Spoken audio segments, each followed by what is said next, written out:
যে বিয়ে করে যে ভাইরালটা হয়েছে এটাও মনে হয় তার ওই প্ল্যানিং করছে। বর্ষা চৌধুরীর নাম নিয়ে তার হয়তো সে আরেকটু ফেমাস হবে, অনেকেই বলে তাকে চিনতো না, আমার বিয়ের পরে তাকে চিনছে। সে কি কি ধারা আছে সেই অনুযায়ী পদক্ষেপ নিব। এবং আপনারা শুনেছেন কিছুক্ষণ আগে আমাদের ওসি জানিয়েছেন সে অ্যারেস্ট হয়েছে, সে থানায় বন্দি আছে। এখন কোরআন শরীফ নিয়ে লাইভ করতেই আসলে জানি না, আমি এগুলো তো জানি না, আমাকে তো ওসি বলল। আচ্ছা আপা, আমরা গত শুক্রবারও দেখেছি রাসেল মিয়া প্রেস ক্লাবের সামনে যে ওগুলা তার আইওয়াশ, ওগুলা তার ভাইরাল হওয়ার ট্রিক্স আইওয়াশ না। 2 সপ্তাহ আগে কিন্তু রাসেল মিয়া বলেছেন ওগুলা ফুটেজ খাওয়া। আপনারা যে আপনারা নিজেরা বুঝেন না যে রাজ্জাককে মেরেছে, তোবাচুরকে ভাত খাওয়া মেরেছে, ওটা হচ্ছে তার ফুটেজ খাওয়া। শুনেন, ওটা হচ্ছে আমরা ইন্ডাস্ট্রিতে সে ফুটেজ খাওয়া, নাহলে তিশা মোস্তাকের সময় ওর বাপের সাথে কি দাঁড়াইছে কেন? এটা ফুটেজ খাওয়া, এটা আমরা বুঝি, এটা তো আপনারাও বুঝেন, আপনারা বুঝেন না ভাই, আপনারা বুঝেন না কেউ। এটা ফুটেজ খাওয়ার জন্য, ভাইরাল হওয়ার ট্রিক্স, আলোচনায় থাকার জন্য। আমার তো মনে হয় আমার যে বিয়ে করে যে ভাইরালটা হয়েছে এটাও মনে হয় তার ওই প্ল্যানিং করছে। আপু 2 সপ্তাহ আগে রাসেল মিয়া আপনাকে নিয়ে একটা ভিডিও দিয়েছেন, তিনি কিন্তু বলেছেন যে আমি বর্ষা চৌধুরীকে পেয়ে আমি অনেক হ্যাপি এবং আমরা অনেক সুখে আছি।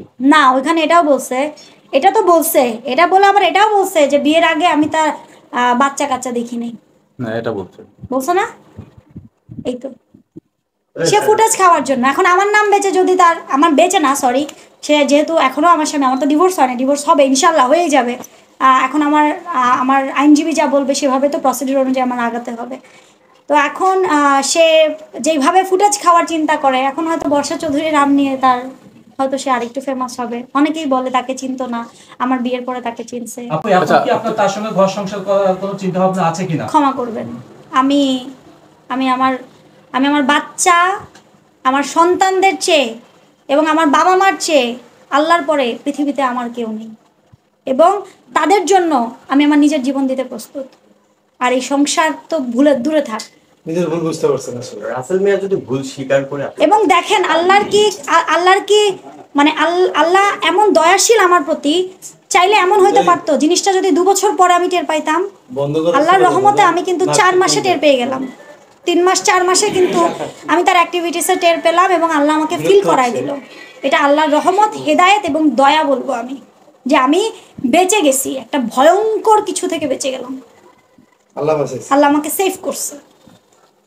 আপু রাসেল মিয়া যদি এখন মানে আবার সেই আগের মতো করে বলে যে আমি ভালো হয়ে গেছি, তোমার না, আর কোন অপশন নেই। রাসেল মিয়া এখন যদি কোরআন শরীফ ছুঁয়ে, সে যদি আল্লাহ মাফ করুক, আল্লাহ আমাকে ক্ষমা করুক, সে যদি ওমরার কাবা ঘরের গিলাফ ধরেও বলে যে আমি বর্ষার সঙ্গে সংসার করতে চাই, আমি বলবো আমি ক্ষমা চাই, আমি ক্ষমা চাই, আর না।